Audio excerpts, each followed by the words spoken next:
fient aisément aux autres une fois qu'ils se sont dépouillés de leurs propres avantages sont facilement vaincus par ceux qui les redoutaient auparavant.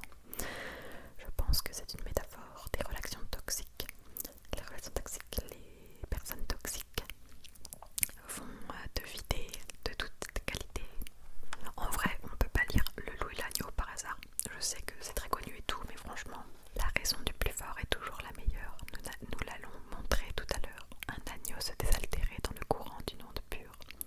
Un loup survient à jeun, qui cherchait aventure et que la faim ses lieux attirait. Qui te rend si hardi de te troubler, mon breuvage, dit cet animal plein de rage. Tu seras châtié de ta témérité.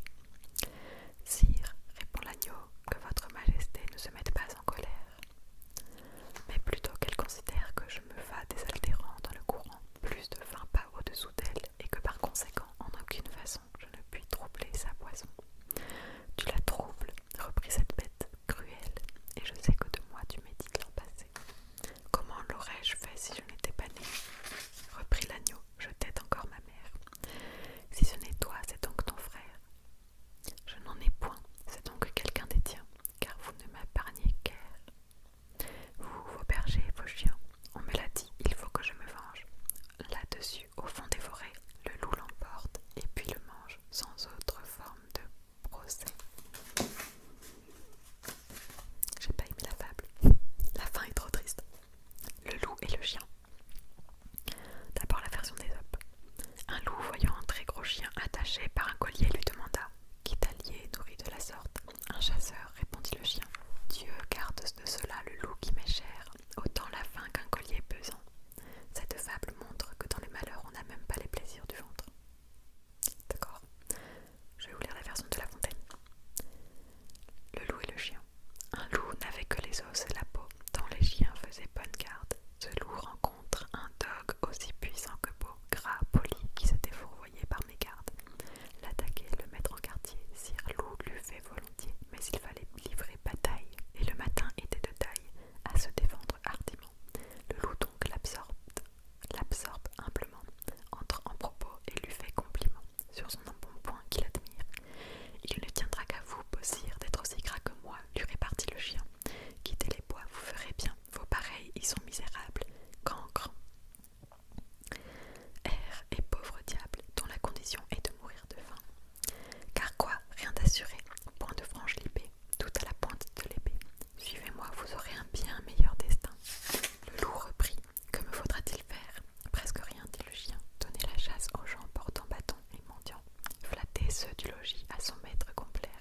Moyennant quoi votre salaire sans force relief de toutes les façons. Os de poulet, os de pigeon, sans parler de maintes caresses. Le loup déjà se forge à une félicité qui le fait pleurer de tendresse. Chemin faisant, il vit le col du chien pelé. Qu'est-ce là? Lui dit-il. Rien. Quoi? Rien. Peu de choses. Mais encore, le collier dont je suis attaché, de ce que vous voyez, est peut-être la cause. Attaché, dit le loup. Vous ne courez donc pas où vous voulez? Pas toujours. Mais qu'importe.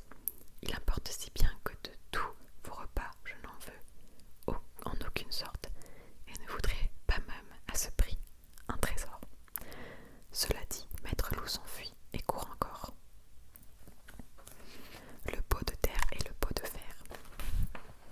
Le pot de fer proposa au pot de terre un voyage. Celui-ci s'en excusa, disant qu'il ferait que sage de garder le coin du feu, car lui, il lui fallait si peu que la moindre chose de son débris serait cause, il n'en reviendrait morceau. Pour vous, dit-il, dont la peau est plus dure que la mienne, je ne vois rien qui vous tienne. Nous vous mettrons un couvert, repartit le pot de fer. Si quelque matière dure vous menace d'aventure, entre deux je passerai et du coup vous sauverez. Cette offre le persuade. Pot de fer, son camarade, se met droit à ses côtés.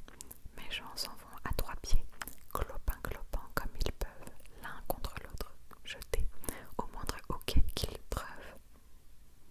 Le pot de terre en souffre, il n'eût pas fait 100 pas que par son compagnon il fut mis en éclat. Sans qu'il eût lieu de se plaindre, nous nous associons qu'avec que nos égaux